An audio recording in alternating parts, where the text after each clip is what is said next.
It's that time of the week again, time for some virtual racing here in the Echelon Racing League as we get ready for the virtual Joe Martin stage race with the Devil's Den time trial this afternoon, followed by a road race tomorrow and then the Experience Fayetteville Criterium on Sunday. Brad Soner here with Frankie Andreu and Phil Stevens as we get ready for a virtual time trial here. Frankie, a format that we piloted at the Redlands Bicycle Classic. We sort of saw our first time trial of the Echelon Racing League.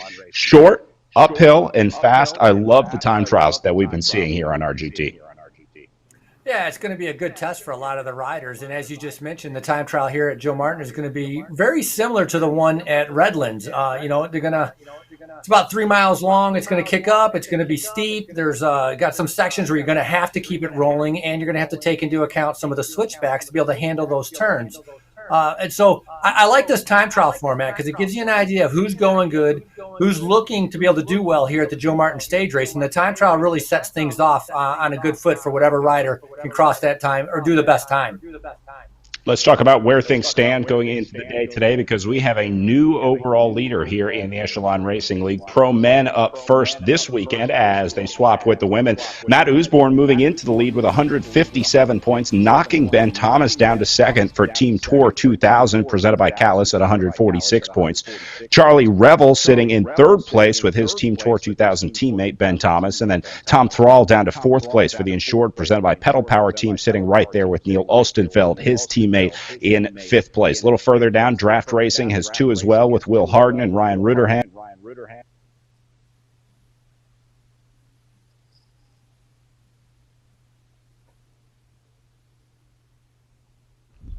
Sorry about that. Ryan Rutherham in seventh, Charlie Velez in eighth, Bruce Bird in ninth, and then Hayden Warner in 10th place. Let's take a look at team standings as well, because these are starting to widen a little bit here. Insured, presented by Pedal Power, widening their lead over Team Tour 2000 this week with 379 total points. Again, this is all of the riders competing on the team together in the team series points for the entire Echelon Racing League. So Insured, presented by Pedal Power, looking to widen their lead out there today.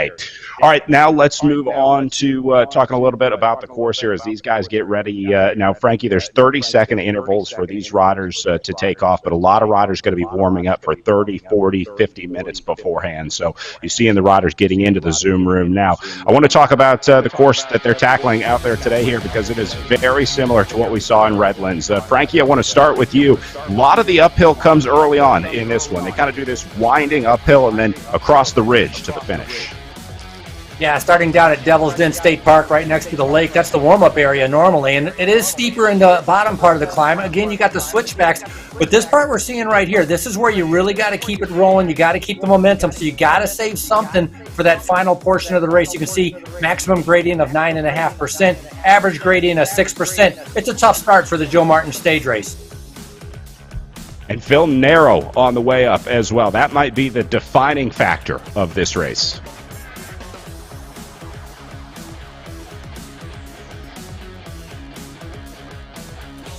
Oh, sorry about that. We'll try and get Phil in here. Frankie, on the way up here, it is narrow. I mean, you're talking about maybe less than 2 lanes either way. I'm not sure if we still have Phil with us. Phil, can you hear us?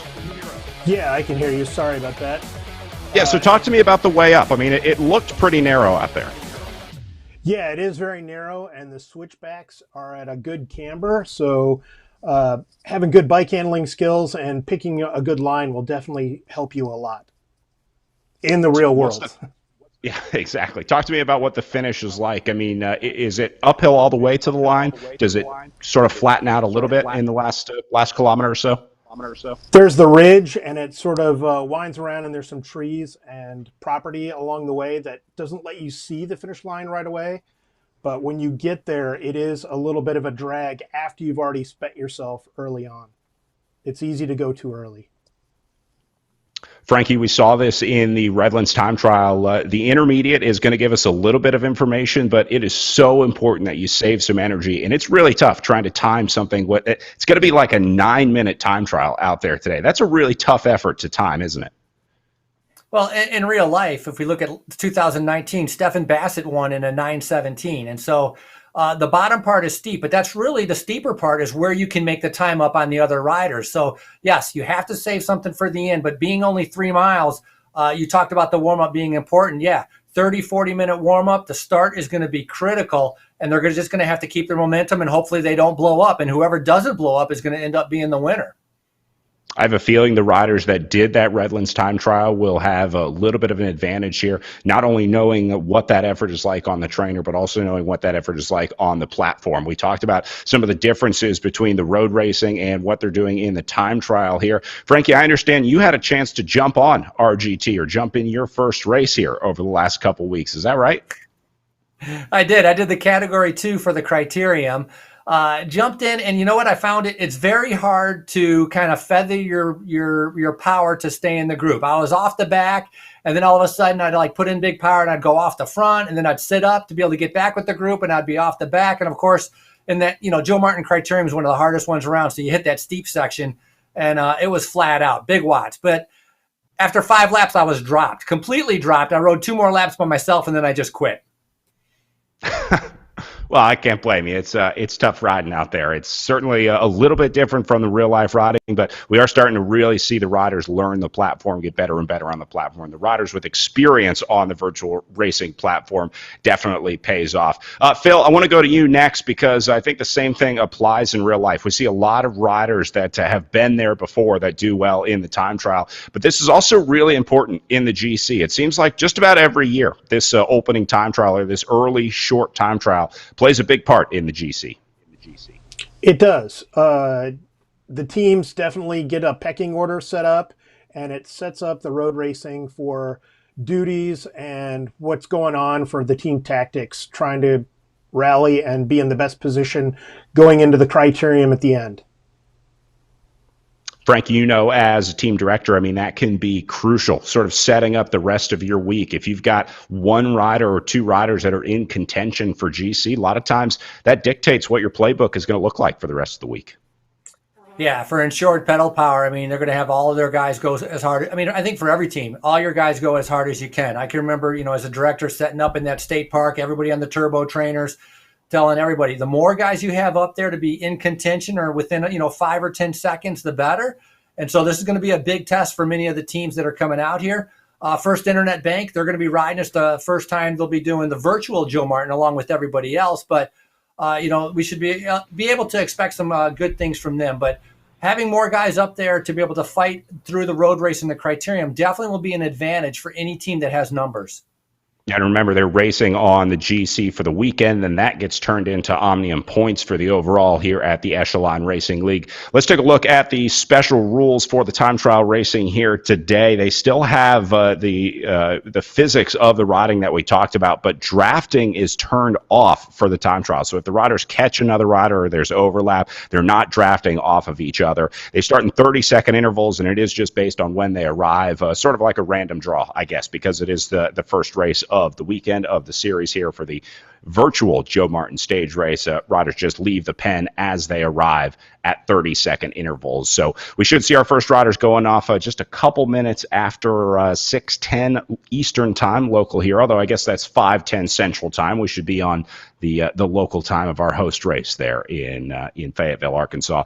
We're going to be talking a lot about Arkansas, a lot about Fayetteville, and a lot about, well, how awesome it is and the bike stuff going on in the state and city as we go throughout the weekend. Really looking forward to sharing some of the cool stuff coming up in Fayetteville and Arkansas.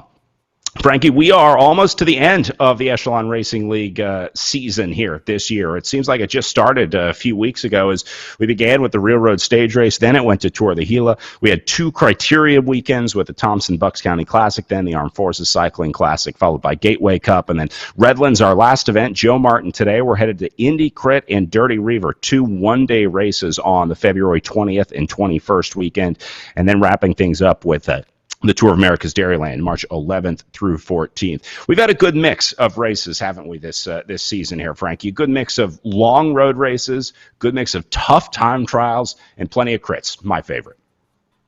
Yeah, I think for every rider, whatever their specific strength is, the RGT platform has been able to play into them having a good time racing. With the time trials, the criteriums, the road races, we've seen some of the road races going almost up to 2 hours, and that's a long time on a trainer going redlined. And so it really has been a good assortment of different courses to kind of appeal to all the different rider strengths and weaknesses. I mean, it definitely exploits some people's weaknesses, being able to adjust to the RGT platform, but also maybe you're not a good criterium rider or a time trialist. That comes out. And so I think a lot of riders can benefit from doing these events to kind of find out where those weaknesses may be.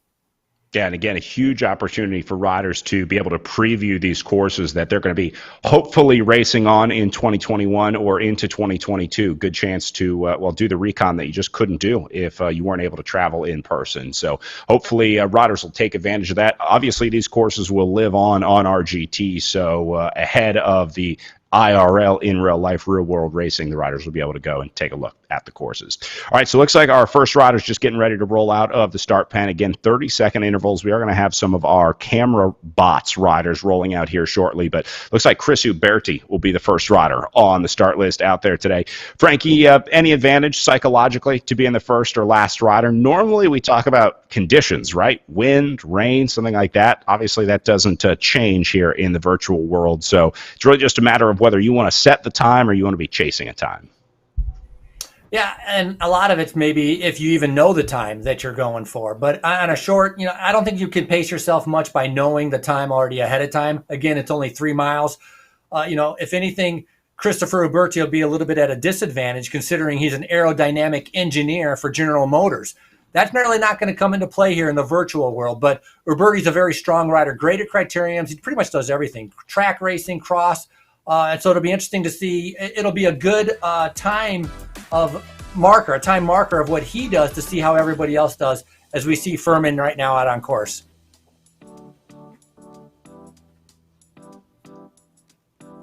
Well, again, early times, fast times, looking right around the 9-minute mark, somewhere around there. We did have some riders take a look at this course earlier in the day. For European riders, they had an earlier time slot that they were allowed to take. So we'll talk about some of those times as we get a little closer. But right now, watching Jamie Furman from the XXX Racing Atletico squad out of Chicago, Illinois, sitting on the front, working his way up the uphill time trial course here. Got to say, like the new graphics here in RGT. See the new leaderboard on the left-hand side of the screen. A little different than the other broadcasts that we've had on the Echelon Racing League. RGT rolled out a huge update over the last couple days. They've got some new graphics. They've got some new physics. They've got some new gameplay features. Always good to see the game keep changing out there. So I think the addition of the jerseys might be the coolest thing for me, Frankie. That's going to make it a lot easier to keep track of these guys.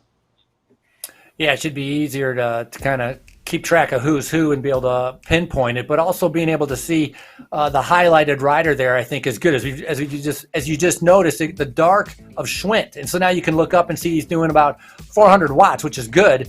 And so Schwint obviously striking out from above and beyond cancer immediately, and really bringing back a ton of time off of Furman as only 30 seconds apart, and he's almost brought back 30 seconds immediately.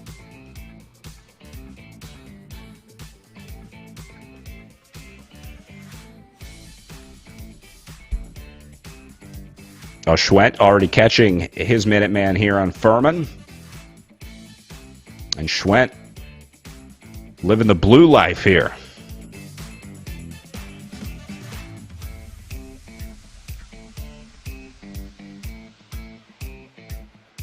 See him out of the saddle on some of the tougher sections. And, Brad, you had mentioned some of the riders were able to take a earlier start time, like for the riders that were living in Europe or whoever kind of chose to be able to go off earlier. And so last time I checked, Ben Thomas, who's sitting second overall in the Echelon Racing League, he has the fastest time at 8 minutes and 51 seconds. And so that's the time that all of these riders, I guarantee, know 8 minutes and 51 seconds is what they're striving to try to be up there to be able to beat Ben Thomas to take over that number one spot. Yeah, anything under 9 minutes is going to be considered a good day out there on the bike for sure. Phil, I want to talk about the area that they're riding in. They call it the Devil's Den State Park. It's got a pretty cool story behind the area that they're racing in, but it really is a beautiful place to ride your bike. It is. It's remote. One of the hassles in real life is not having good cell service because you are in so deep in the crack in the park there, the Ozark National Forest. Originally it was constructed in the 1930s. Part of FDR and Making America Better. in their conservation corps programs. But it's really remote. It's got some great camping features, and definitely a place to visit any time of the year, whether you're riding a bike or not. I saw most of the geology is built around sandstone. There's all these caves throughout the park, throughout the area. That's where it got its name, Devil's Den. Some cool history there. Yeah, I noticed that is for sure. Go ahead, Phil. Well, it's just really hard racing coming in, coming out. Some of the teams have trouble with their team vans finding space on the switchbacks. It really is impressive. Yeah, it's a very windy road coming down from the freeway to get down to Devil's Den State Park. Because as you mentioned, Phil, it is a little bit remote. But you're talking about those caves. Looking up some information on there, they have all those caves that are around there, and I saw that they were closed back in 2010 because of a bat fungus that was called white nose syndrome, which grows on the bats' mouths and wings. And so they had to close it because these bats were endangered species, and they wanted to try to save them. And so I think that would have been pretty cool to be able to go kind of caving, to be able to explore some of those areas in that area.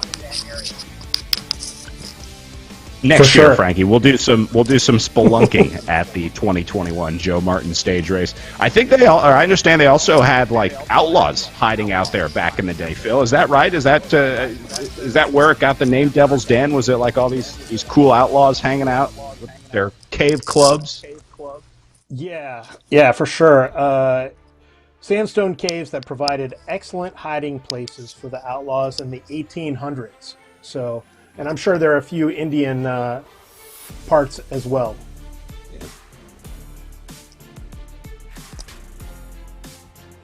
Good place so right to hide now, out when you just need to eat some gels.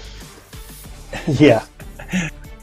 That's what Hayden Warner's going to be needing, some gels here, the way he's going. He's going at a good clip right now. Good climber, third at the Gila Monster, as Hayden Warner's out on course riding for Above and Beyond Cancer out of Iowa. He's got I wonder why they ride. We've seen this on a few guys on why they ride with headphones on.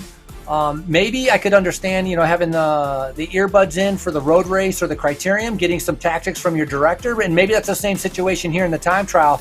But obviously, Hayden decided to be able to go with the full over-ear headphones, maybe some noise canceling to be able to not hear the turbo trainer.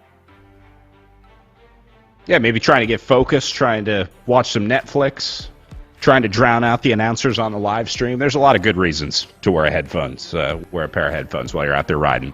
Here's Mike Swart getting his ride underway for the Restart Racing team. This guy has been a staple of the Echelon Racing League.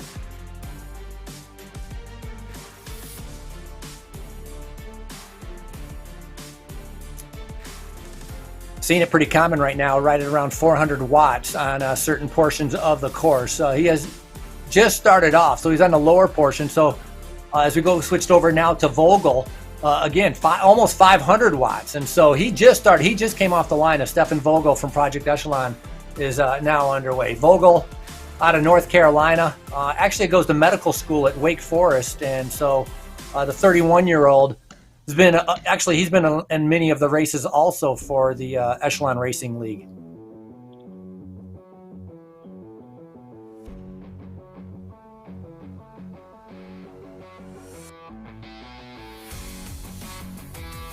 I'm surprised there's no costume today for Swart. Yeah, Swart usually has one of the better setups in the basement. I think he even turned a light on. I think it's brighter down there than it normally is. He usually has some sort of crazy hat or headband or headwear or something, but maybe he's saving that for later in the series. Well, what I'm looking forward to is Valentine's Day should be coming up on February 14th. So we'll have to see what he pulls out for Valentine's Day as we take a look here at Draft Racing Bruce Bird. Hey, speaking of Bruce's, I want to bring in Bruce Dunn, race director of the Joe Martin Stage Race, joining us here from Fayetteville or around Fayetteville. You never know with Bruce Dunn. This guy's all over the place. Bruce, can you hear us down there? Yes, I can hear you. Can you hear me?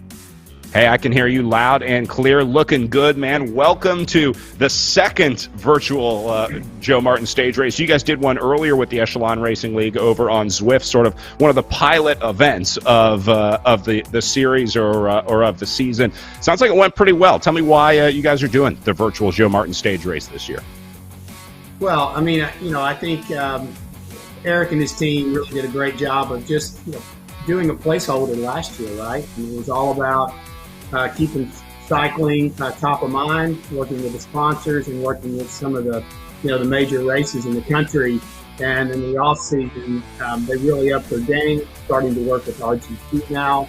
And we just believe it's the next step in marketing the races, the teams, and certainly the location. Next step in continuing a lot of these historic races. Joe Martin Stage Race, certainly one of those. We talk about the amazing history with this race, Bruce, but if you would, just give us a quick overview of sort of where this race came from, where it got the name Joe Martin Stage Race, and how long this thing's been going on. Well, I love to say this. It's the longest continually held stage race in the country. And certainly I didn't start it. Joe Martin actually started it, along with Nancy Martin. You'll hear an interview later on in the weekend, so I'm excited to hear from Nancy. And it was called the Fayetteville Spring Classic. 1978, doing a stage race in Fayetteville, Arkansas was, was pretty much out there, right? I mean, Joe was a Cat 1 racer, but at the same time he wanted to do a stage race on the road racing foot. And unfortunately, Joe passed away of leukemia in 1989. The local community renamed the race after him. And then I came along in 2003 and decided to do race production for a living. Put the Joe Martin stage race on the national calendar, and now we're here 18 years later. It's crazy. Sounds like this Devil's Den time trial course is almost as historic as the race. I mean, you can't have the Joe Martin stage race without the Devil's Den TT. Yeah, and so Joe, pretty amazing that he knew exactly what he wanted out of this. He wanted very hard stages and a true test. And so what about an uphill time trial? And for many years, people wanted to go up the switchbacks, but we didn't change it until just a few years later. So we used to go up the other side, and Frankie remembers that. I know Phil does. And now we're going up the switchbacks, and it's a beautiful setting down there. Definitely remote, as you say. We drop down in there and we get shut off from the world. But it's a great Arkansas State Park that highlights what we have. Arkansas is known as the natural state, and Devil's Den certainly kicks it off for the week, generally speaking. Phil was talking about how tough it is to put on a race out there in the remote area that it is, finding parking, finding resources, all that stuff. But somehow, All Sports Productions pulls it off. Hey, we have a great team, and the park has embraced us forever. In fact, you'll probably hear a little bit later on. It's the oldest mountain bike race in Arkansas. Started in Devil's Den by the same promoter who's assistant park ranger there. And so they go all in to help us out. And it's kind of interesting, but once you get down there, it's very peaceful. And when the gun goes off and that rider is finally started, we get to rest for just a little bit before we come back into the real world. All right, we're going to let you rest a little bit while we handle the race directing here for the virtual Joe Martin stage race here. For the first time, you get to kick back and just watch. Turn your radio off, tune out, drop out, and just enjoy some racing for once, Bruce. That's Bruce Dunn, race director at the Joe Martin stage race. We are getting intermediate times in. We just saw Bruce Bird set the fastest intermediate time with a 5:09. Adam Schwent in second, about halfway through with the 5:12, and Steve Vogel with the 5:16. We're going to see how they finished up as we calculate their finish times here as well. Meanwhile, watching some new racers joining us this week. This is Kerry Werner, the new addition to the Project Echelon team here, Frankie, wrapping up his, gravel adventure mountain bike cyclocross season and joining Project Echelon for some virtual racing here. Yeah, wrapping things up, the 29-year-old, the pro, cross rider for Kona. He started in mountain biking and been just excelling. He's been a Pan American champion in cyclocross, and so coming on over to Insured to be able to do the virtual race. And I'm pretty sure this is one of his first virtual races that he's doing on the RGT platform. And so it's going to be new for him, but he's a strong all-arounder type rider, so should be able to do very well in the time trial. Yeah, I think he did his first or one of his first RGT races last weekend with the amateur Joe Martin stage race, giving it a try. It was eye-opening, let's say, for Kerry Warner at the least. So he is starting to get on that learning curve and starting to figure out how to play the game here on the platform. All right, Bird, Schwent, and Vogel still sitting in the top 3 for intermediate splits. This is Ryan Knapp out on course now. Kevin Bouchard-Hall sitting with the 4th fastest intermediate split. He could have a good split here as well. And then Hayden Warner with the 5th fastest split. Once again, and Phil, you're going to maybe see this also, is that it's going to be interesting to see these intermediate splits, who is able to pace themselves properly to be able to have something to be able to go once it eases off a little bit. I mean, it's good to get the intermediate split time, but if you blow yourself up and you can't keep rolling it, you could end up losing a lot of time trying to get to the finish line. And I think that's something similar that you've seen, Phil, in the real life Devil's Den time trial. Yeah, I want to show you guys these times because this is amazing to me. This is last year's in real life results. 0.6 seconds between Piccoli and Bassett on the finish line over a 9-minute and 17-second ride. Phil, this is a close course. Like I said, the switchbacks are where you could, just the lines that you take and technique are worth a lot in such a close finish. And it's so short, so there's not a lot of time to lose or gain. Yeah, Frankie, most of these times are pretty close together. I mean, even top 5 are inside 20 seconds there. Yeah, and I think we're going to see the exact same thing in the virtual world. I mean, if we look at the Euro guys that did the time trial earlier, I mean, Thomas had that 8:51, which is the target for everybody trying to beat that. Charlie Beek from Great Britain was only 10 seconds back. Alec Jones, 19 seconds back. And I think those time gaps are going to be even closer here as we have a great look at John Cooper from XXX Athletico, pretty much just going flat out, trying to be able to get up the steeper portions of the climb right now. Yeah, that is our women's leader, Jackie Godby there. She was giving him some advice earlier as kind of helping him pace the effort, I think, is the biggest thing that Godby is able to do for Cooper here. So if that is a familiar view, that's because you're going to be seeing that exact same angle in our women's race when Jackie Godby takes to the start line. Yeah, Godby and Cooper out of Chicago, as Cooper, he had a good ride earlier because he won the Borrego Springs race. And so that was one of the very first Echelon Racing League series that we did. So Cooper, he's on the flatter portion right now, trying to be able to make his way towards the finish line. And again, all these guys are going to know that 8:51 is kind of sitting out there. Who's going to be able to get it? Now, this guy, you want to talk about a constant in the Echelon Racing League. That's Charlie Velez. He's been doing a super job at every single race. Yeah, Velez is a rider that's really able to bury himself better than anyone else. Almost like virtual racing was tailor-made for virtual racing. This guy has really excelled in the transition. He started as a road rider. He was a traditional bike racer, I guess, quote unquote, and then came to virtual racing. But Velez has been super impressive. Just the way that he's able to suffer out there, Frankie. He's obviously all over the bike. He could maybe improve the form out on the road, but he's got that killer instinct that you need to be a good bike racer. Well, if you just go back a couple years ago, he was a Category 2, so he's been moving up the rankings pretty good, and I think that a lot of that's because of the effort and the heart that he puts into it.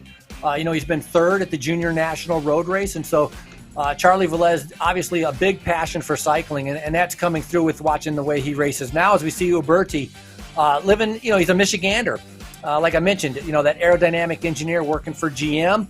He was living in Hamtramck, which is just outside of Detroit, and has recently moved to where he's living in Brighton. And that's kind of where he goes off and does a lot of his road riding, cross riding, still very active in riding throughout the winter time. And so Uberti's going to be pretty motivated, especially for First Internet Bank, to be able to do well here.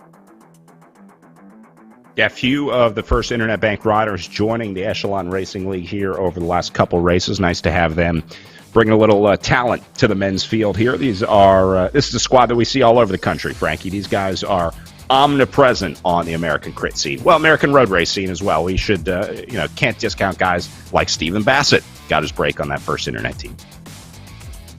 Yeah, and this was a huge win for Stephen Bassett, taking the overall of Joe Martin. And Phil, you must have seen, last year, a lot of people weren't expecting First Internet Bank, or in 2019 for First Internet Bank to be able to win the overall, but that team really somehow pulled it together.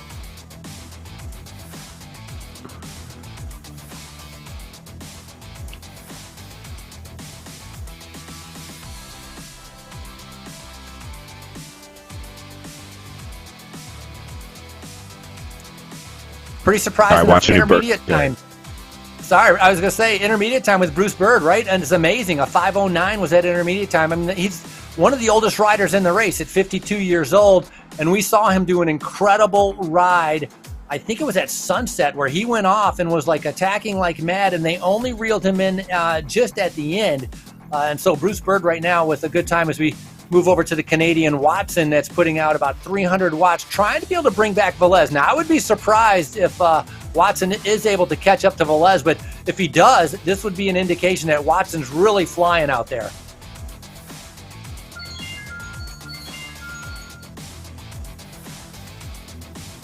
Back to Chris Huberti. I would not be surprised to see Huberti come in with a good intermediate split and then end up inside the top 10 overall. Although Velez as well, this guy would be great for a short effort like they need out there today.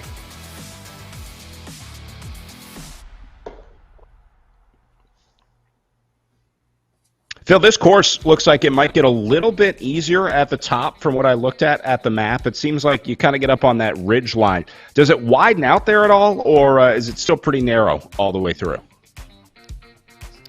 A little bit, and the trees clear out a little bit as you're in some property from residents that live along the course. So it does feel wider for sure. And then there's just a false little downhill to get a little momentum. But if you put out the energy, it's still hard. Phil, I was talking about First Internet Bank with Stephen Bassett taking that win in 2019. Caught a lot of guys by surprise, and I think, over the following days, that must have turned out to be a pretty good battle to try to dethrone that team.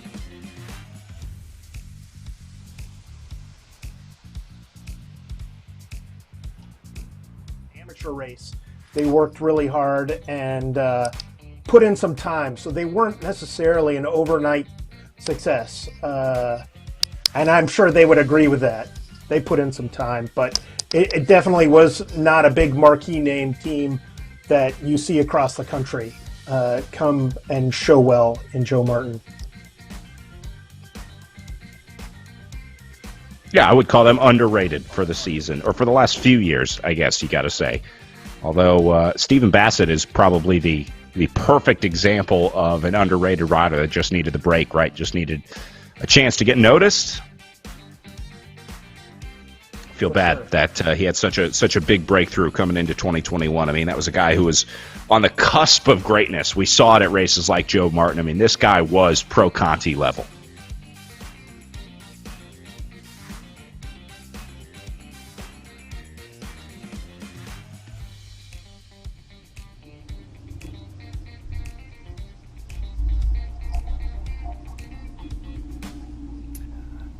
Look at Charlie Velez burying himself. Yeah. He's been out of the saddle the whole time. I think he's out of the saddle even on the flat sections.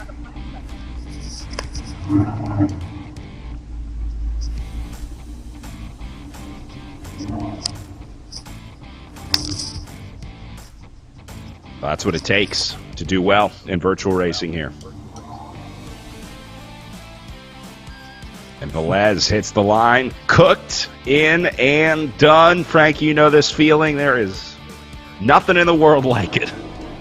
Oh. Yeah, especially after you've had like a couple weeks off and then you got to do an effort like that. I mean, you want to talk about lung burn and leg burn. That's exactly what Charlie Velez is feeling right now. Just draped over his bike, and this is where you would fall to the ground after the time trial finish. But luckily, these guys, the bikes are stationary, so they have the balance underneath them now we go back to Larson, who's out on course. So Bruce Bird still with that fastest intermediate time, waiting to see if anybody can upset him. Waiting to also get some finish times to be able to see if anybody's been able to take out Ben Thomas, who has that 8:51.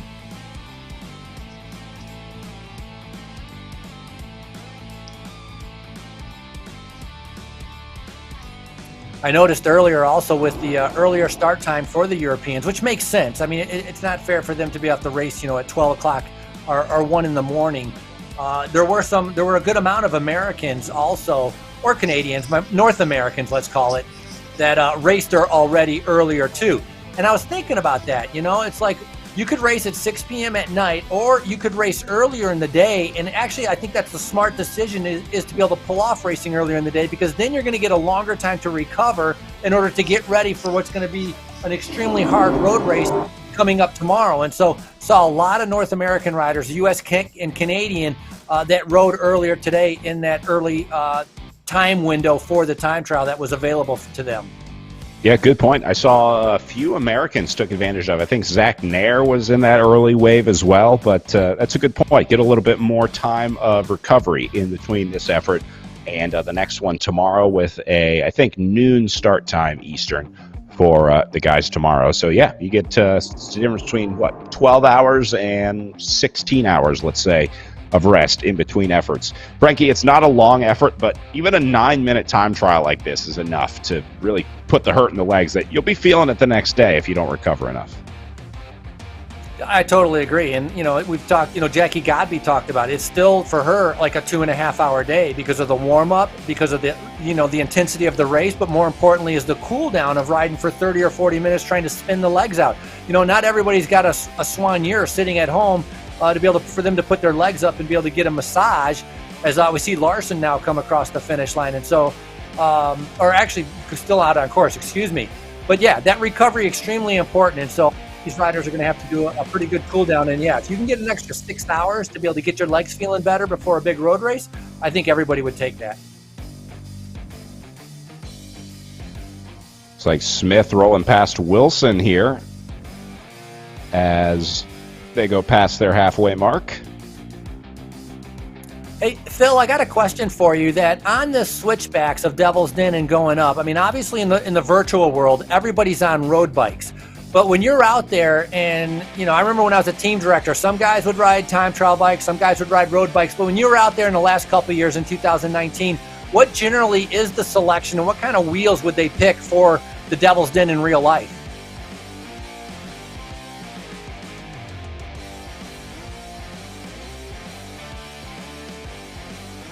But really more light than aero, I would say.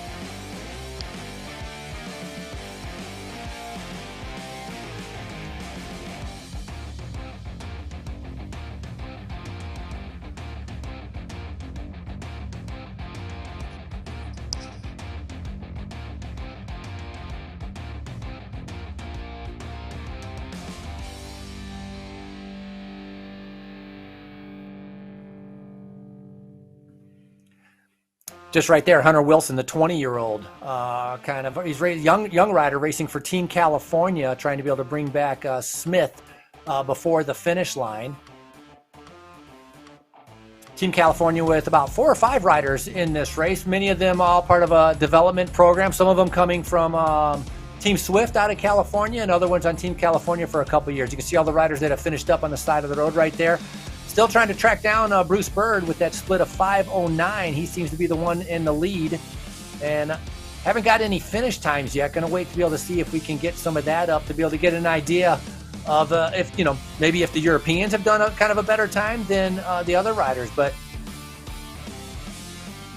well, here you go. Charlie Velez turning in the fastest time of our second wave of starters with an 8:55.9. Bird ends up second place after turning in the fastest split at 16 seconds down. Then Hayden Werner in third place for the Above and Beyond Cancer, presented by Bike World team, at 26 seconds down. I got to be honest, Frankie, these are bigger gaps than I thought we were going to see. I was thinking we were going to see 2, 3, 4, 5 seconds, but 16, 26, 28 seconds.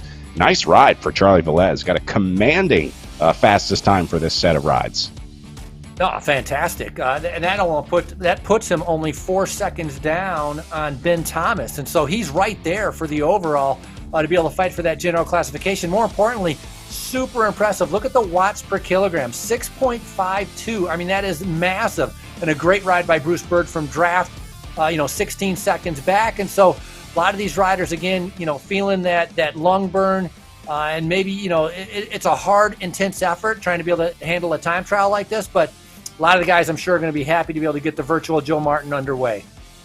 All right, last riders on their way in right now as we get ready for the pro women to take off from the starting line. We're going to take a short break here from the virtual Joe Martin stage race, and we'll be right back with more live racing.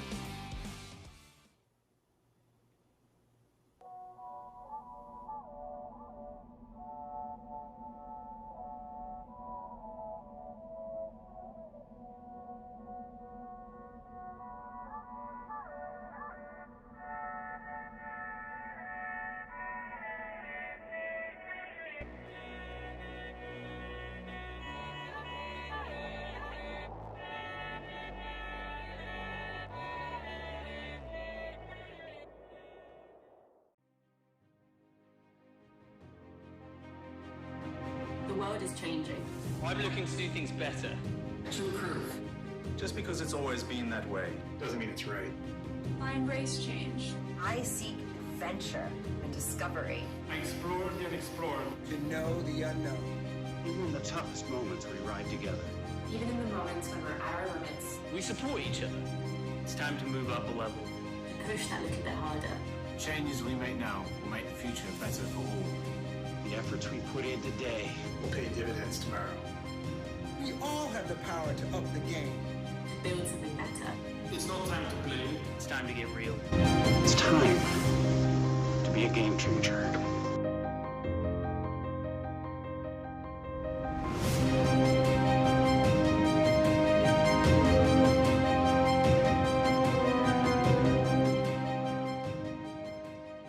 As an athlete, getting marginally better is one thing. Getting exponentially better puts you in a whole new ballgame.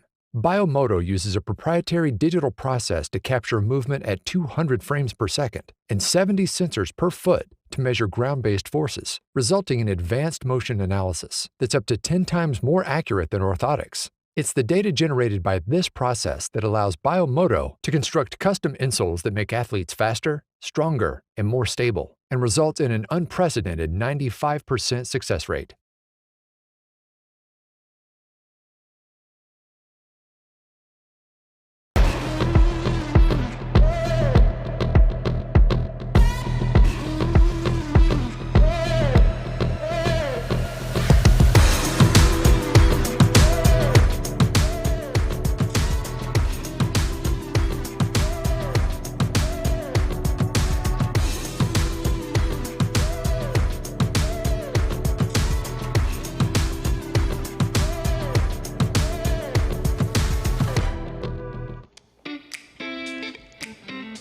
The 2020 Project Echelon Virtual Joe Martin Stage Race is brought to you by Biomoto USA. Visit a location in Wisconsin or Colorado to find the motor in you. By Project Echelon, veterans nonprofit organization that educates, equips, and empowers veterans through physical activity. By Normatec, move better and enhance your recovery with HyperIce. And by Nations, enhancing the reach of esports, including the Echelon Racing League. Beautiful look at some of the scenes in Devil's Den State Park, including great mountain biking trails, plenty of riding, and of course some beautiful scenery as well. We were talking about some of the history with the CCC. We'll learn a little bit more about Devil's Den State Park.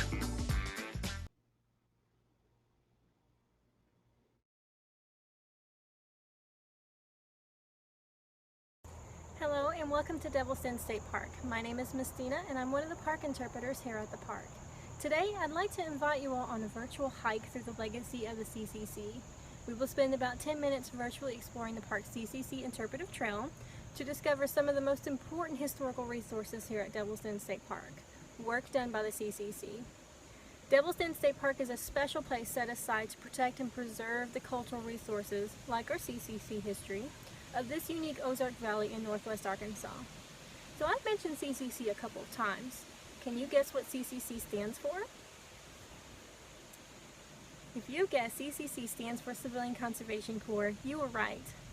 Today's hike will take us through the main CCC camp where 200 young men stayed while they were building our park. As we walk along the footsteps of the CCC, we become part of the park's legacy. Let us now explore that legacy.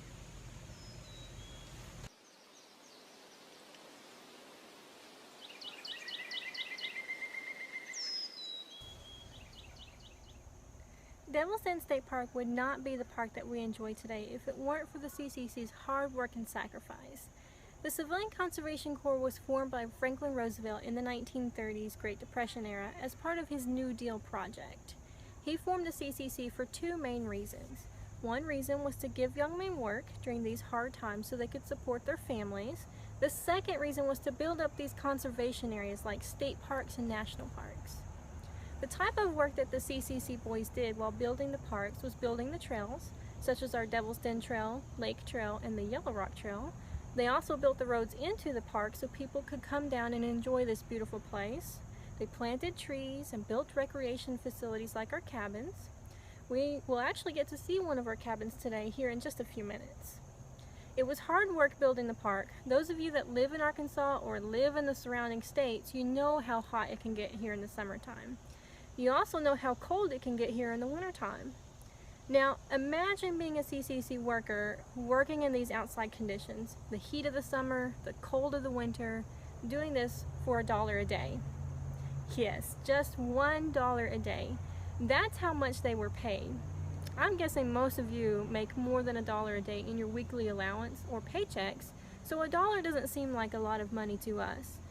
But it was a lot of money back then, especially during the Great Depression era when there weren't a lot of jobs, not a lot of ways to support your family and to put food on the table. So the CCC was a good project to bring America out of the Great Depression era. All of our young men working in the CCC were aged 18 to 25 years old, and they were unmarried. At the end of the month, a CCC worker was paid his $30 paycheck, but $25 was sent home to his family. That's how a lot of families were supported. If they had a son or an older brother working in the CCC, their family was being supported. The extra $5 the CCC worker got to keep for himself. He usually would save it up because he was staying here and living in the CCC camp. He didn't need much. He was well taken care of. He was fed 3 meals a day. He got to stay in barracks. They gave him work uniforms and even 2 pairs of shoes.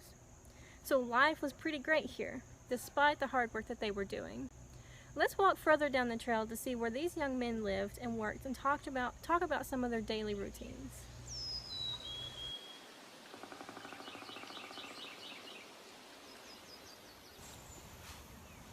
Similar to a family, the Parks CCC Company 3795 spent daily routines together in this main camp area. Here you'll see a foundation. This is one of our most intact foundations left behind from the CCC camp here in the park. This was the kitchen foundation. This is where all their meals were prepared. As I said earlier, they were fed 3 meals a day. And I don't mean just cereal for breakfast. It was 3 big meals a day. They were really well taken care of while they were living here in the CCC camp. What does every good kitchen need? Think about what your kitchen has in it. Well, you probably said oven, sink, plates, dishes, things like that. You probably also said a refrigerator. Most of you will have a refrigerator in your kitchen. Well, back in the 1930s, we didn't quite have the refrigerators that we have today. Instead, the CCC camp had a root cellar. You can see the root cellar here on the CCC Interpretive Trail. This is where they kept their food, like fruit, vegetables, and meat. Everything in this camp was kind of close together. It was really accessible and convenient. We have the kitchen here, we had the root cellar, and just down the trail is the latrine or the bathhouse foundation. It's our second most intact foundation that we have here in the camp left behind today. The bathhouse was big enough to accommodate the 200 young men working in this park. You may not think that we had indoor plumbing in the 1930s, but since this was a federally operated camp, of course they had nicer things. So yes, they had indoor plumbing here in the park, in the latrine. So they were able to take hot showers and they were able to have flush toilets. It was kind of nice. Let's walk further down the trail and I will show you one of the cabins that they built.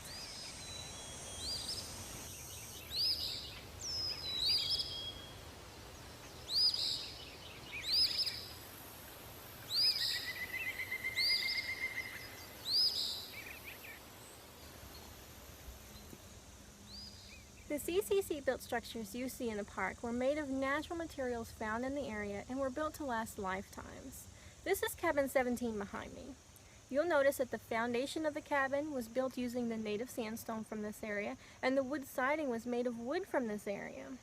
The CCC built their structures in the rustic style of architecture, also called parkitecture, so that they look like they belong to the natural landscape. They blend into the natural landscape. Doesn't it look like Cabin 17 belongs here in nature? All of our cabins that were built by the CCC in the 1930s here in the park are unique in their own way. They have different floor plans, they're different sizes. Cabin 17 is what we call a studio cabin, which means everything is in one room. It's one of our smaller cabins, but the cabin is special because this was actually the headquarters for the CCC camp here in the 1930s. Today we've explored the main camp area where the CCC lived while building our beautiful park. I'd like to encourage all of you to seek out more information about the CCC or experience CCC structures firsthand. There is a really great documentary I recommend that you watch. It's a PBS video about the American experience and the CCC work done in the entire nation. It really goes into detail about the young men in the 1930s and the hardships they went through to build our country back up from the Great Depression. You can also find out more information about the CCC work done at Devil's Den by contacting us. Our contact information is found on the Arkansas State Parks website. I also encourage you to look for CCC built structures in your community, or visit Devil's Den State Park when you're able to experience the park's CCC structures for yourself. As you walk along the footsteps of the CCC, you become part of the park's legacy. Thank you for participating in today's hike through the legacy of the CCC and virtually visiting Devil's Den State Park.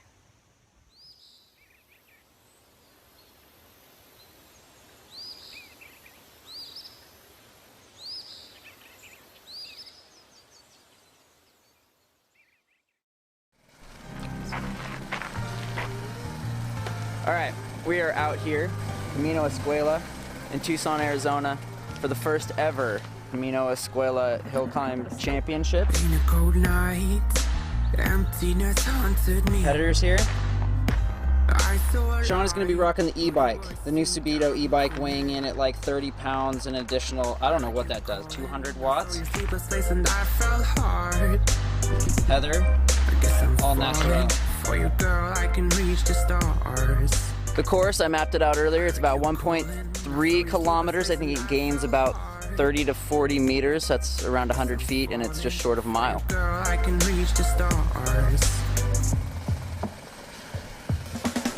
Yo! All the nights when you couldn't sleep, I was there carrying my gun, shooting at the demons, see your dreams, making them more fun. Yeah. And if you wanna run away from the best you've done, yeah, I'll be there to save the day. I'll be your rising sun. Have you ever had a feeling that, like, there's no hope anymore? And then someone walks in your life and just light it up, or more like screw it up again. Well, I guess this is the main reason why I'm writing this song. Yeah. I heard you calling, I saw your sleepless face and I felt hard. I guess I'm falling for you, girl, I can reach the stars. Now. Oh, the nights when you couldn't sleep, I was there carrying my gun, shooting at the demons, see your dreams, making them more fun. Yeah. And if you wanna run away from the best you've done, yeah, I'll be there to save the day. I'll be your rising sun.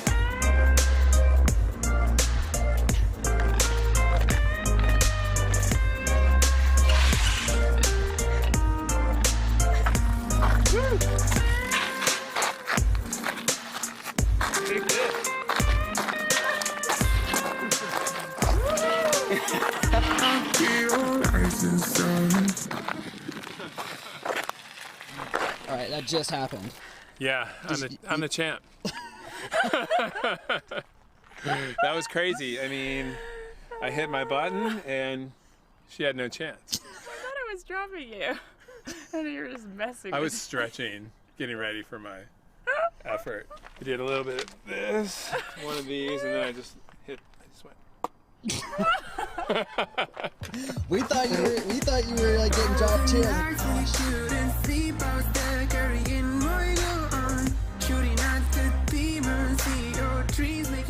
This is how it feels. I feel so powerful right now.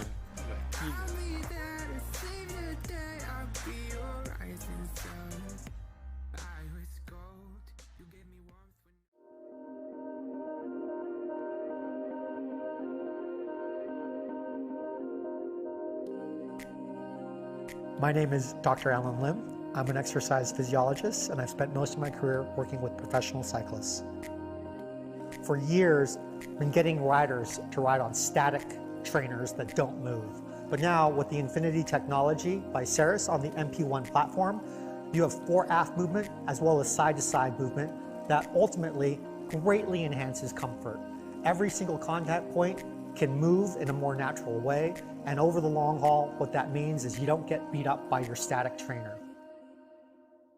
With just that little bit of motion, you start to replicate what you feel in the outdoors, and that changes the entire experience. I think that one of the big reasons for that is that we're naturally tuned to want to move. Our vestibular system, when it's activated, ends up, creating, I think, a sense of harmony or joy that just isn't the same when you're not able to move. It's like the difference between a rocking chair versus a static chair. And a lot of it, I think, is about expectation, because when you get it on a bicycle, you expect it to move. And so when you get on the MP1 platform with the Infinity technology, you get that same level of movement. 6 degrees side to side, 9.5 inches fore and aft. And what that does is it creates an experience that is just so much more enjoyable, so much more fun than being on a static trainer. When you look at the design of the MP1 platform, it's not just designed for the H3 trainer by Ceres.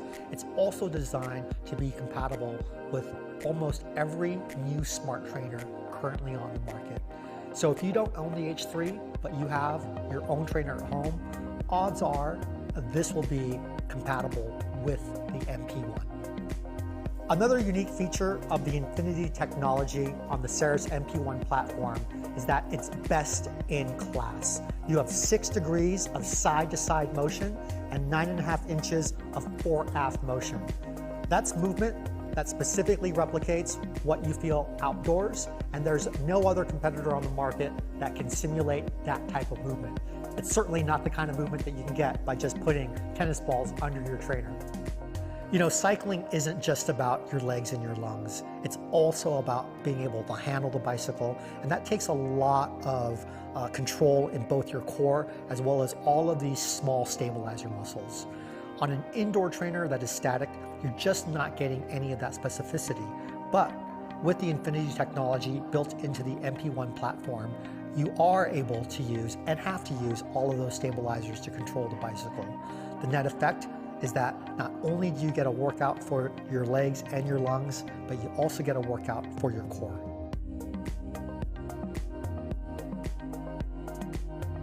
The Infinity technology built into the MP1 platform creates the best-in-class movement for any trainer system. You've got 6 degrees of side-to-side movement, 9.5 inches of fore-aft movement, and the net result is way more comfort, way more fun, the ability to use your core or stabilize your muscles, and you've got a platform that is compatible with most trainers.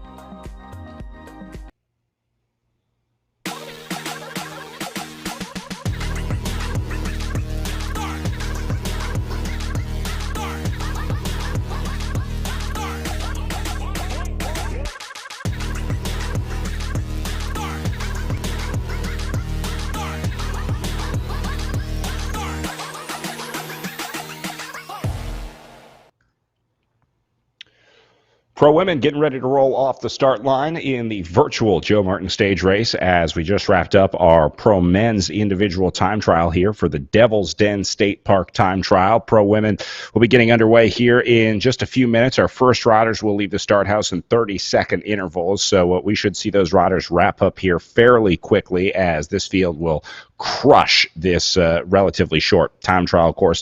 Let's take a look at how our men ended up after wrapping up their race early. Actually, we'll go to series standings, I think.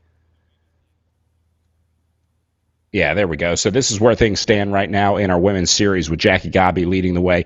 Frankie, this has been the story pretty much all week as we bring back in Frankie Andreu here, or pretty much all month, all year, I should say, watching Jackie Godby dominate here in the Echelon Racing League. Yeah, she's been on fire, definitely showing a lot of strength. She likes riding from the front, on the front, setting things at about 4 watts per kilogram, and it's worked out for her with her taking about, I think 10 wins out of the 13 or 14 races. At Redlands, she did super, winning the time trial, winning Oak Glen, but we did see an upset when we got to Sunset Loop where Lauren Matson-Coe took over. So Lauren Matson-Coe trying to move up the rankings, but Krista Doble-Hickok has been doing a fantastic job trying to be able to battle against Jackie Godby, as you can see in short, presented by Pedal Power, starting to get a little bit more of a commanding lead over Velocity Vixen. Yeah, riders like Chris Doble-Hickok, Jackie Godby, they're not racing with big teams here, so you don't really see their teams on the team list. Now, teams like Insured, presented by Pedal Power, the Velocity Vixen team, Amy D Foundation, those are squads that are bringing big teams, big rosters every week to the Echelon Racing League. So consistency is key in that battle for the team competition, in the battle for the team overall. And a lot of teams are trying to focus on that because it really shows your overall strength of the team. Frankie, it's tough to be consistent in virtual racing. Real life getting in the way, trying to make sure that you don't have any mechanicals or technicals out there. A lot can go wrong in virtual racing. So to be able to pull off a solid season of 8, 10, 12 races is an impressive run. It's very impressive. And not only, dealing with, internet connections and things like that, but you have to remember a lot of these races, they're short. So they're super intense, and that intensity can catch up with you. It's like redlining every single time, and eventually the engine's going to quit. But Jackie Godby has been redlining, and she's been able to do it consistently and taking those wins. And that's what's going to be interesting for some of these other riders is the intensity of these races, how that's going to play out for them as we continue along in the series. But we know Jackie Godby likes the long-distance time trials coming from a triathlon background. But the big question will be, how does she do on the short time trial course that they have today? As we take a look at our course profile presented by VeloViewer, we saw this in the men's race, somewhere around 9 minutes, the winning times here. But it's really all in the front end of this time trial, Frankie. It seems like the big times are made up in the first half of this course. Well, that warm-up's critical, and they're going to shoot off the ramp at about 400 watts, and then you have to be able to time it out a little bit. It's steeper at the bottom part. There's a lot of switchbacks, so they're going to have to handle the turns. Then they got to kind of keep that momentum over the more gradual last mile leading in towards the finish. It's a little bit under 5 kilometers, about 2.97 miles. Maximum gradient 9.5%, average gradient 6%. And it's a tough climb. It's similar to Redlands, so a lot of these riders will know what that short time trial is like, finishing on a climb. But this one, I don't really think there's a whole lot of pacing. It really is just going as hard as you can. Phil, it seems like this is an all-or-nothing time trial, but they have to be careful to make sure that they save enough for the next 2 days of racing at the Joe Martin stage race. Very similar to real life over the 4 days of racing in real life. That is for sure. The time trial definitely sets the tone, but being able to think the long game is definitely important. But we're going to see who recovers well after the day of racing today as, again, some riders at, I don't want to say an advantage, but a different start time because those European riders did have the opportunity to take their European start slot, which is about noon, about 12 o'clock Eastern time here in the United States. So some riders did take advantage of that as well, but we'll see. We'll see how it all shakes out and see if it pays off to get that little bit of extra rest.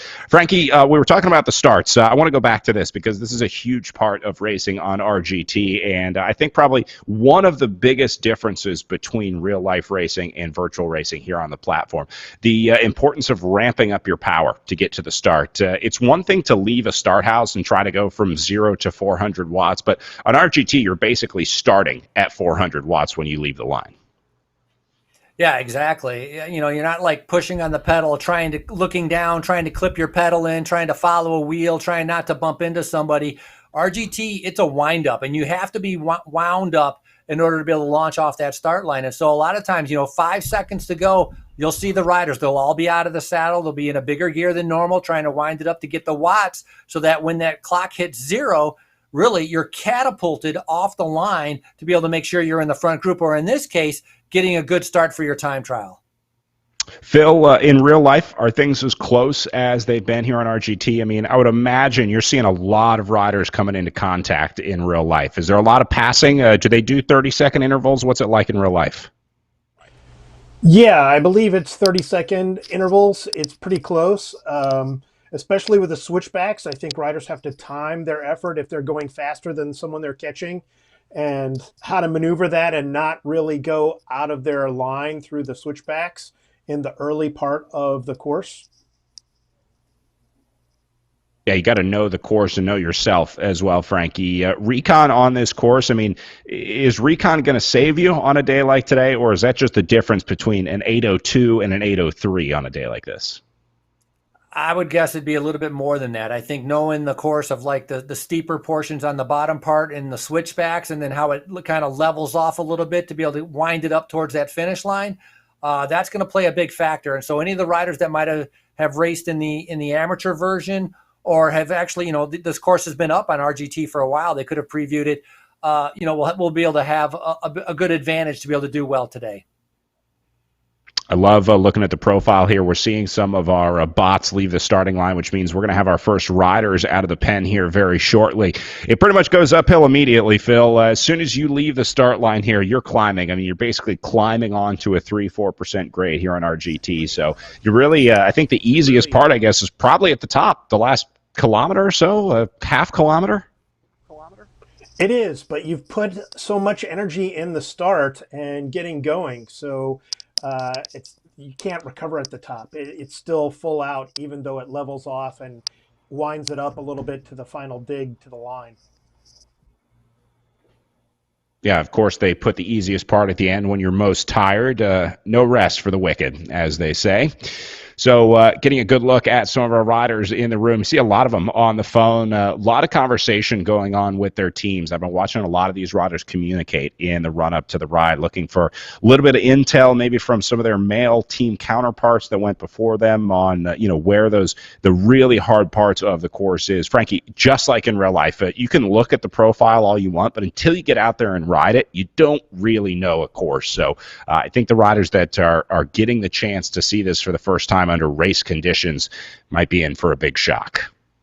Yeah, and one thing to consider also is just in real life, going out and riding the course to preview it, training is very different than racing it, as we see Michelle Henry that has just taken off. And so for a lot of these riders, it's going to be different on how they handle this, trying to race up this climb compared to training it. Michelle Henry with Insured, presented by Pedal Power. She's going to be looking to try to beat that time from the European riders that went off a little bit earlier at noon. Stephanie Seidlich was the best time earlier with a 10 minute and 15 seconds. So that's what they're going to be looking at. So Seidlich had 10 minutes and 15 seconds. Lauren Matson-Coe went off earlier. She was only 4 seconds behind that. And then Crystal Doble-Hickok was 27 seconds behind that. So going to be looking at, got to put in about 5.5 to 5.9 watts per kilogram. And right now, Michelle Henry's, sitting right at about 260 on the lower portions of this course. I want to bring Bruce Dunn back in. We've been talking about the importance of reconning this course for RGT, but I imagine we're going to see a lot more riders using this course for their recon for the in-real-life race. Bruce, they're going to be able to ride this pretty much year-round. This course is going to live on for eternity in RGT. Is that correct? I think we might have lost Bruce. A stoic face, but not that stoic. Yeah, luckily he froze on a good look. Exactly. You look pretty good there. You could see just a minute ago, Michelle Henry was on that 10% grade, trying to put in a big effort to be able to get up there.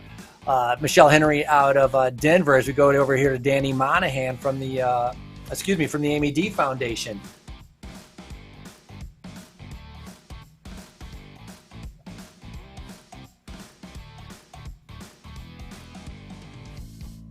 Good look here, hovering over the shoulder of Monahan. You can see some of the data that the riders are seeing up in the top right of your screen. That is showing Monahan's current time. You can also see sort of the elevation profile in the middle of that graphic, and then the time ridden and some speed information as well. The list to the left is showing the current riders on course. It's not going to do as much good on a day like today because it's based on their position out on course, and then it also shows us the distance to the next riders in front of them. So you can see about 100 meters between most riders, somewhere around there, but we don't have the time splits in there. So, and again, it's a random start based on when the riders arrive, but it does show you who we're looking at, who we're following, and a little bit about them. You can see the current wattage that they're doing to the right of their name, along with their team jersey and their nationality over to the left of the name. Yeah, and the most important part, I think, is the slope, where you see that changing, 6, 8, 12, 14. You can see the grade. That way you can be able to kind of gauge when you have to get out of the saddle and put down the power. As right now, 240, 250 watts, Claudia Ferreira doing a fantastic job. And she's been a trooper in all of these other races, just hanging in there and battling tough at every single race, the 28-year-old racing for the MED Foundation. This is Ferreira on your screen now with the dual fan setup. Rolling by one of our bots out on course. You can see the power zone that they're in, that yellow line underneath her name to her left. That shows that she's in the yellow power zone. You just saw it dip to green. It's basically a sliding scale from green to red based on how intense the riders are going. That is based on what's called their FTP, the functional threshold power. But that's a bunch of math that only bike nerds care about. So you just need to know that the colors indicate how hard or how tough they're pedaling out there. Yeah, and a lot of that's figured out from that.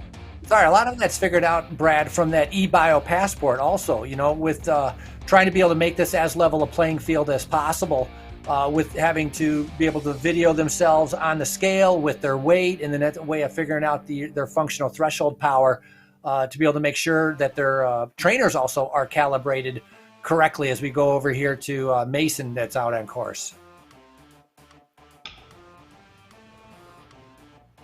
Yeah, there's some technical elements that go into virtual racing, including the verification. Frankie was talking about the eBio passport program that Echelon Racing League is using to basically track the riders and make sure that no results are abnormal out there. It sort of gives us a better picture overall of where everyone stands each week. Good look at Mason here in her pain cave. Yeah. I like to see Britt Mason in the red. You could see her little, the orange and yellows. She was definitely in the red. So Britt Mason doing a fantastic job going out hard on the lower portions of this slope. Nice to be able to see her putting in this good of an effort.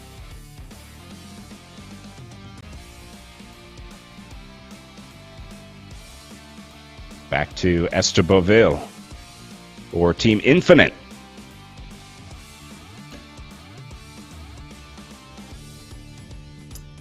Esteboville actually is a former hockey player that has taken up cycling.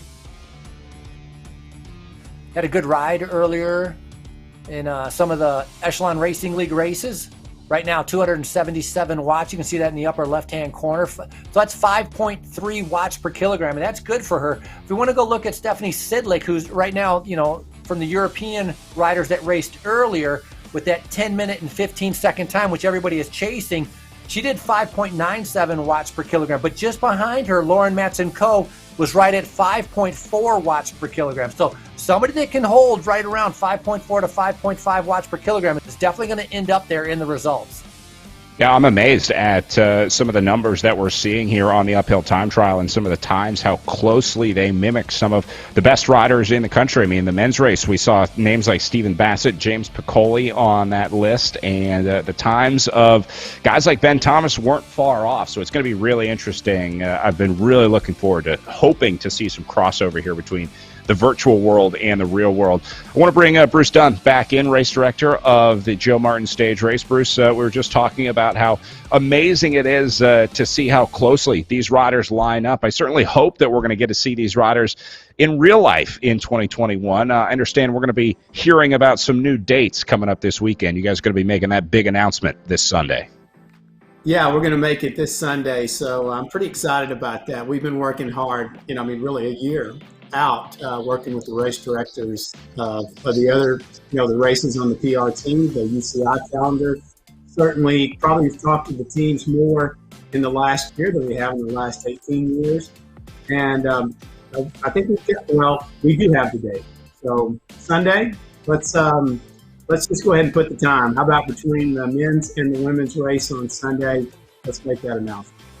I like it. We'll make the announcement then. We're dropping all kinds of news on the show here because we're also going to be talking about some new Cross Worlds news. We're going to be talking about the course there. I know we're going to have Brooke Watts joining us on the show to talk a little bit about Cross Worlds and Fayetteville Cross as well. So all kinds of good bike racing stuff going on here at the virtual Joe Martin Stage Race. It's a new era that we're making these announcements on these virtual shows. But Bruce, that's what it's about in 2021. You guys, I understand, have already had a few successful events already in your neck of the woods, working with your local health department, your cities, making sure that things are safe. But it sounds like we are slowly getting back to maybe having some real life bike races soon. Yeah, I think, the state of Arkansas has 3 million people, and, some cities have 3 million people. And so we were allowed to have 7 in-person events last year. They weren't pack racing events. They were trail runs, gravel rides, Grand Fondo rides, all of them under 500 people. And so you could socially distance very easily. It was good to get out. At the same time, a race like Joe Martin Stage Race, not only the pack racing, but more the spectators last year. This year, we've been in communication already. We already have permits in place. And so it's exciting because our health department actually watched the Tour de France last year. And so they know exactly what the teams do, how insulated they are, and they have a high degree of confidence when we announce this date on Sunday that they're supportive of us having the Joe Martin Stage Race in person, and I'm very excited about it because it'll be 44 years since we've had this race. Wow, 44 years. Hard to believe. And, it's still going strong here, even after a crazy couple years or a crazy year over the last year here. Bruce, I'm going to let you kick back and enjoy a beer here because for every promoter, I think this is such a unique opportunity where you can just watch your race unfolding without having to do anything. So I hope you're enjoying the new format of virtual race directing. Yep, that's why I wasn't there. I was definitely enjoying it, and so I was having fun on social media and listening to the great races. I tell you what, as a race director, it's really neat to see you commenting about it, seeing all the racers' experiences that have never done this, and excited about the work to come in the next years ahead. Well, we're going to be seeing you soon in Fayetteville for the Joe Martin Stage Race. Bruce, thanks so much, and enjoy the rest of the racing here as we are getting down to our final riders leaving the start house here. Looks like we are down to just a handful of riders remaining to leave the start line. We'll get some intermediate start times or intermediate time checks here soon to get a better idea of where some of these riders are sitting. But Frankie, I think we have a pretty good idea of who the favorites in this one are going to be. We typically see a list of familiar characters when it comes to good time trial results. Yeah, Godby's got to be at the top of that list. I talked about Lauren Matson-Coe and Krista Doble-Hickok already going off earlier at noon. And they put in pretty good times. Again, Matson-Coe was at 10 minutes and 19 seconds. The time that they're all shooting for is Stephanie Seidlich. That's the time they're trying to beat at 10 minutes and 15 seconds. So we've seen the strong riders, and they have been repeatedly been able to duplicate that, which has been super impressive week after week when the Echelon Racing Series has been taking place. But even though I was going to sit thinking about this, Devil's Den is a little bit off the beaten path. You talk about it being secluded, but part of Joe Martin Stage Race is being in Fayetteville and being downtown Fayetteville, which is a fantastic city, University of Arkansas, big college town, great places to eat, drink. So even though you come out here to, let's just call it the country, to be able to do some bike riding, and they have a ton of great mountain bike trails, it's nice going back into the town to be able to kind of relax and enjoy yourself in Fayetteville. Yeah, sometimes that's the point, is to unplug, right? And Fayetteville's certainly a good place to do that, but you're never far from cell reception. You're never far from a good cocktail, never far from a good coffee shop, even if you're just outside of town. You can get away pretty quickly, get outside of town pretty quickly leaving Fayetteville. Wiseman into the red here. She works her way in. She's been a really impressive rider this season, Frankie, watching sort of part of our international contingent and talking about riders on that Amy D Foundation. A lot of new riders on that team as well, and we've seen some really good results from them this season. We saw early success from riders like Elena O'Mara, but it's a really great mission, the Amy D Foundation team, to really help guide those riders to the next level, give them the opportunity so that they can try and race at the highest level of the sport. And I would be surprised to see riders on this year's Amy D Foundation roster making their way to some pro-continental or world tour teams. Well, they do a great job with kind of mixing and matching the experienced riders with the younger development riders. And so Eleanor Weissman, one of those more experienced riders, I talked 2019, she did a ton of races in 2019, over 53 races, which is a lot to be able to do. So she gets herself out there and does a ton of races, as right now we're seeing Burring out on course in the green. So Burring pacing herself as Chaffin, you can see the pace difference just flying right by her. Chaffin's doing 5.1 watts per kilogram, Burring doing 3.7 watts per kilogram, and that's the gap that opens up when you have that kind of watt differential. Yeah, Chaffin flying on the way up that climb. She used the incline to her advantage. And meanwhile, here's Baring tapping out the tempo. Chaffin not far up the road. She kind of let the gap open up, but now looks like Baring maybe trying to throw a rope up and hold on as she sits in the comfortable yellow power zone here. Yeah, Baring racing for Canyon Esports out of Boulder, Colorado, just kind of, again, tapping out that tempo. And that's important because that steep part, you got to get out of the saddle to kind of keep the power down. But then once you get kind of to the more gradual part, you just got to keep those pedals turning over to be able to put in a good pace.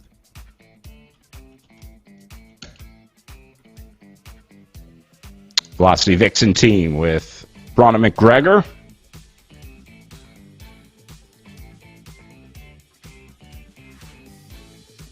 Also going deep here, 9.4% incline. Sorry, just on one of the steepest parts of the course right here, Frankie. Yeah, so it's a critical part of the course because every time it goes up, this is where you can gain the time. And McGregor coming out of New Zealand, 2021, she raced for the Liv cycling team, and she's actually a good time trialist. She was third in the New Zealand Time Trial Championship. So this should be right up her alley as we see these quick intermediate times. Yeah, look at this. Eleanor Wiseman with a significant gap over Esteboville and Britt Mason in second and third for the intermediate split. 5:49 there for Wiseman over Boville, 6:16. So pretty commanding lead for Wiseman. But again, it's not how you start, it's how you finish. So she's got to have a good second half of the ride here as well. We'll see if she can hold on to that blistering early pace set. Also watch for the later riders moving in. We do have some men's results mixed in there. Sorry about that. Chris Navin in fourth place. But watch out for riders like Strelo. Chelsea Harris might be able to move up as well because you can absolutely have a stronger second half of this time trial than you did the first half. Well, looking at those time splits, third, fourth, and fifth, we're all 1 second apart from each other. So first, she had a pretty good gap. Wiseman doing a fantastic job to be able to get that, to be able to have that first time split with a comfortable lead. But again, we had some other riders go off earlier, so that time to beat is 10 minutes and 15 seconds right now as we see McGregor and the New Zealander putting in a good ride right now. 5.1 watts per kilogram, so she's right in line with what she needs to do. Yeah, so much of this is just trusting the recon that you did, sort of knowing the effort that you have to put in and just trusting the plan, making sure that you're executing what's best for you. It's easy to get caught up trying to chase a rider, follow a rider, try and ride their tempo, but if you understand where you are, you know your plan, Just got to stick to it. That's sometimes easier said than done. Here's Christy Tracy. She will certainly be a pre-race favorite for a top 5 position in the time trial here today. One of our final riders to roll off here. By the way, you see the green jersey hanging behind Christy Tracy. That is the sprint winner's jersey from the Joe Martin stage race, which she won in the first virtual Joe Martin stage race earlier this year over on Zwift, part of the Echelon Racing League. She won the green jersey sprint competition there. So put that on display for this weekend's racing. Pretty nice. I mean, you want to talk about a time trial specialist. I mean, Christy Tracy fits right into there. Hey, Phil, you know, you've actually announced Joe Martin stage race for a number of years. How many years have you announced Joe Martin stage race? And do any of them actually stand out, like one better than the other? I've been doing it as long as Bruce Dunn, the race director, has been doing it. So it's 18 years now, I think. 19 if we count this year. So there are definitely different things that stand out, different occasions, but they're all special in their own way.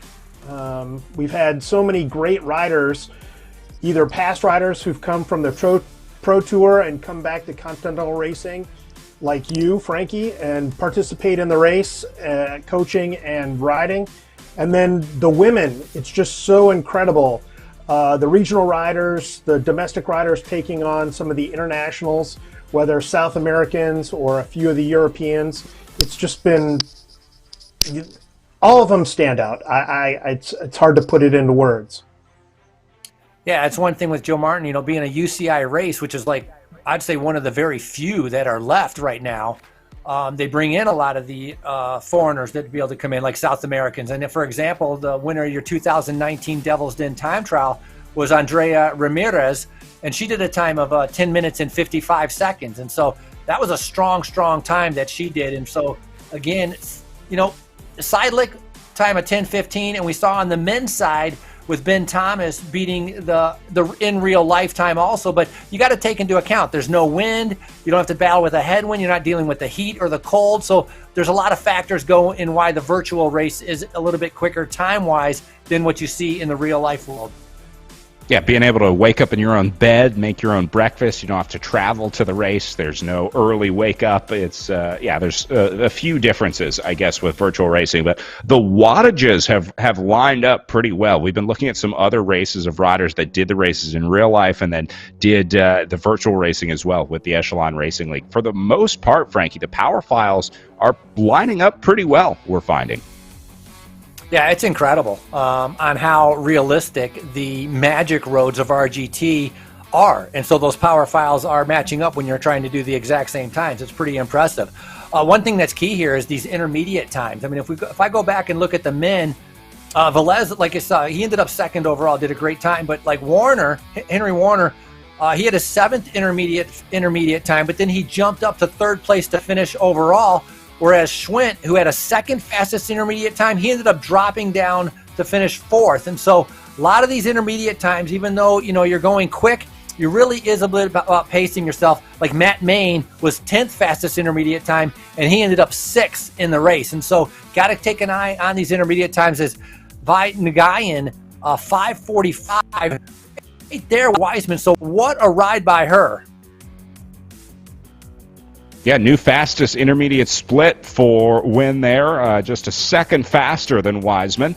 Meanwhile, Tracy on her way up to the halfway point, and I think she's going to post a pretty fast time because she has Jackie Godby in her sights. We just saw Tracy on the other side of that orange Experience Fayetteville billboard here, so it's about 100 meters, something like that, between Godby and Tracy out here. 126 meters, you can see on the left-hand side of the screen right here. So Christy Tracy is going to have Jackie Godby in her sights, Frankie. This is huge because once you can see that bait dangling out in front of you, psychologically it makes it a lot easier to chase that rabbit down. Oh yeah, Godby's going to be on full form, and you're going to see, you know, she's going to be in yellow at 9% grade right now as Godby's doing 5.7 watts per kilogram. And yeah, if she can see Tracy just in front of her, she's definitely going to start tracking her down. And what a boost for her confidence if she is able to track down Tracy, because honestly, Tracy is one of her biggest rivals in this virtual racing league. Yeah, this is maybe the time trial that Christy Tracy has been waiting for to try to beat Jackie Godby in, because it's a little bit outside of Godby's wheelhouse, a little bit outside of Godby's comfort zone. Now, Christy Tracy is not a short-form rider either. I mean, she's an endurance rider at heart. That's where most of her background in riding is, in endurance riding and endurance racing. So we're looking at a couple long-range riders battling it out in a short-form attack here.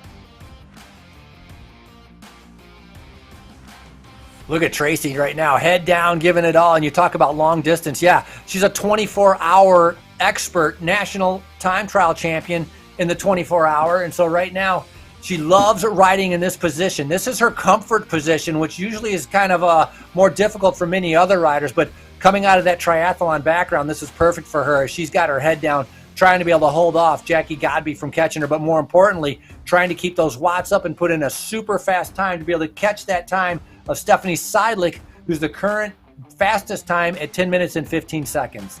You got to remember, we're watching V Win as well. Had the fastest intermediate split there, going just a second faster than Eleanor Wiseman. So there's a handful of riders in contention here at the top of the women's field, with Win, Wiseman, Tracy, and Godby turning in the 4 fastest intermediate splits.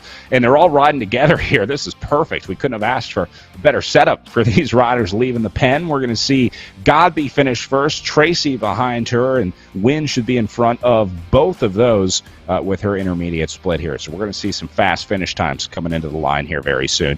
You can see the riders just about to get to the peak of the climb here. You see the elevation profile in the top right corner of Christy Tracy's screen here.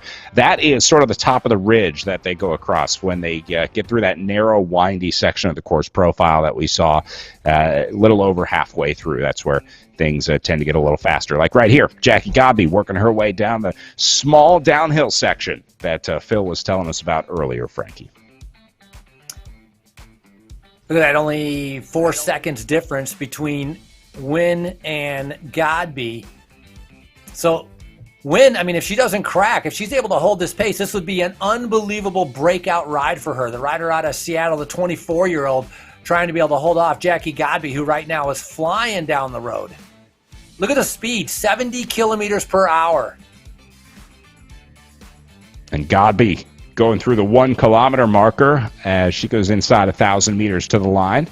Look how steady she is, Frankie. Just as I say that, she gets out of the saddle. But even into the last K, I mean, really not seeing a ton of movement on the bike for Jackie Godby. No, she's got a great form.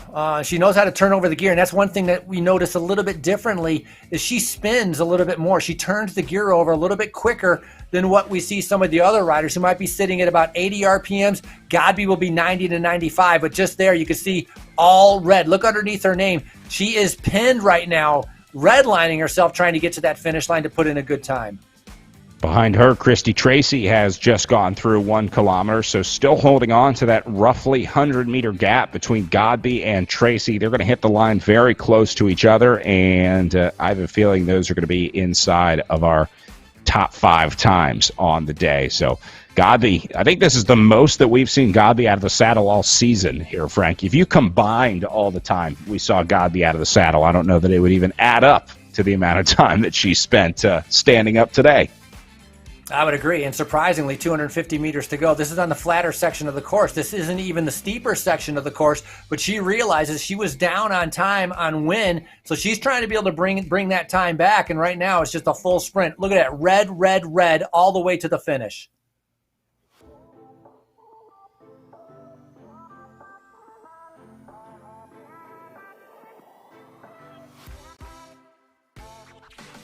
Look at her stomach. She's breathing like mad. That's the first time I've really seen a big effort coming from Godby.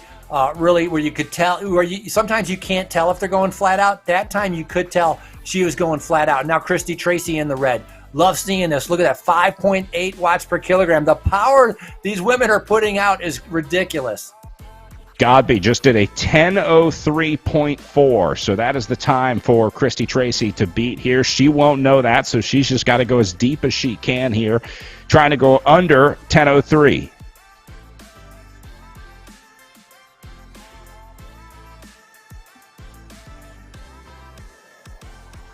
Tracy going to be one of our final riders to hit the line here.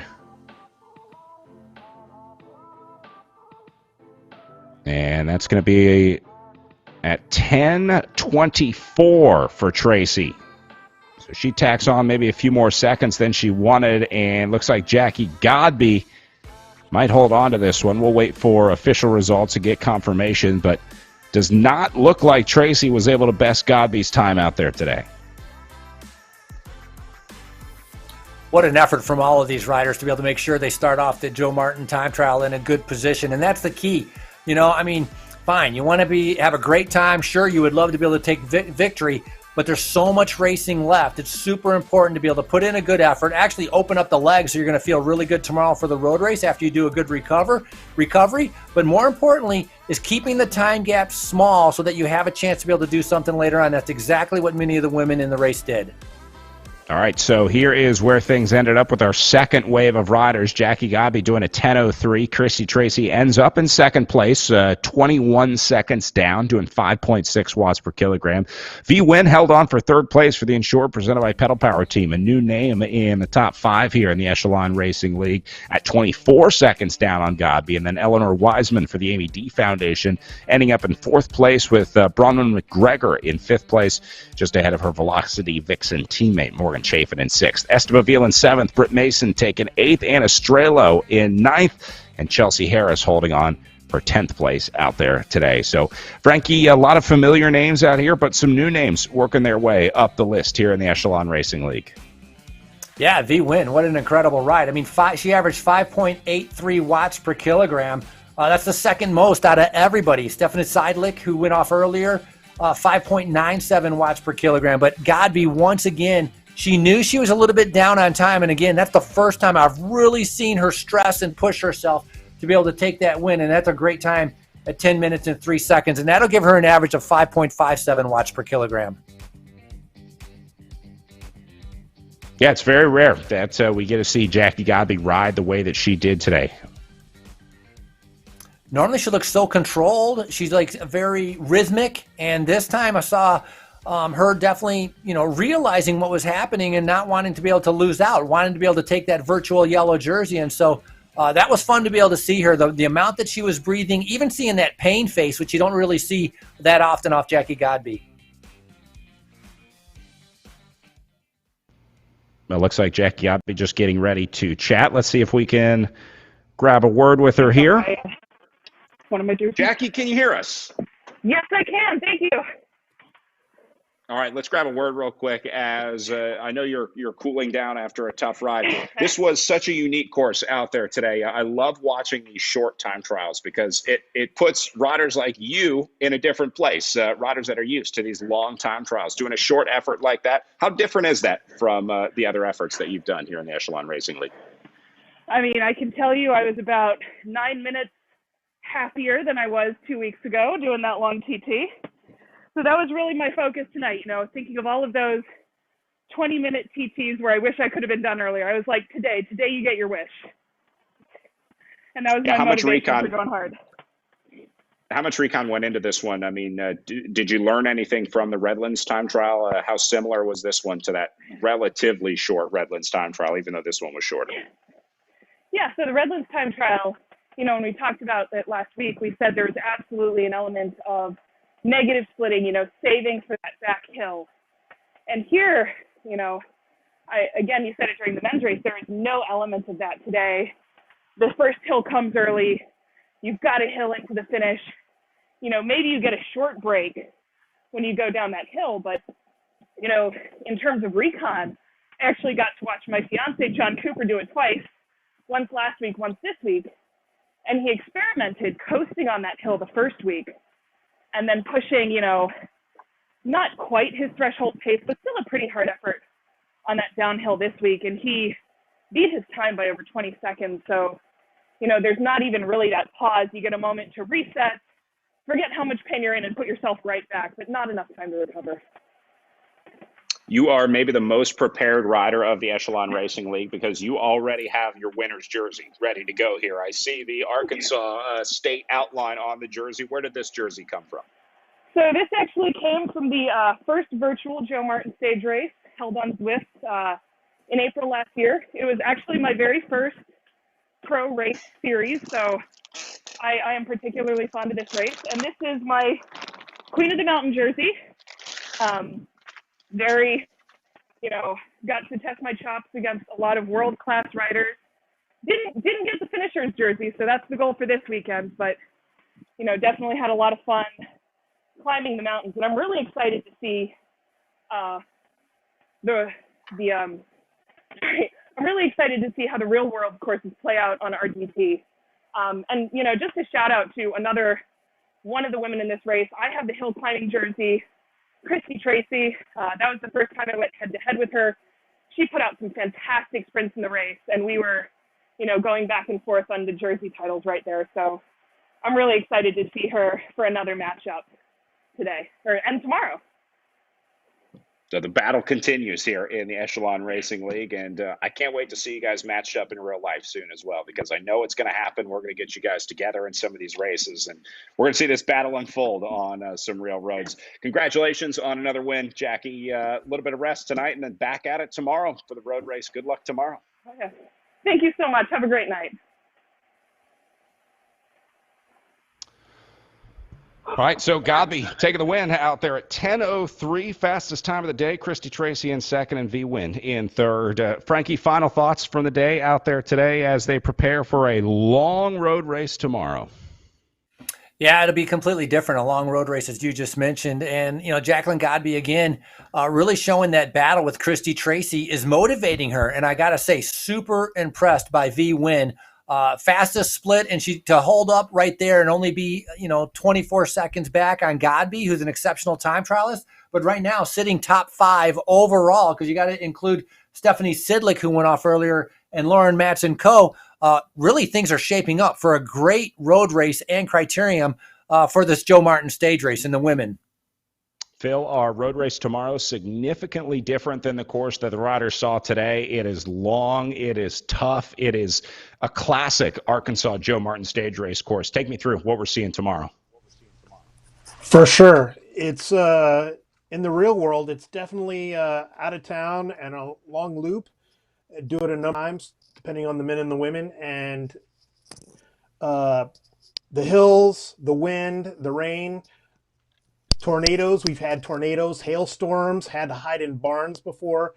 It's crazy. So I think similar conditions tomorrow can play out as far as luckily unexpected things, right?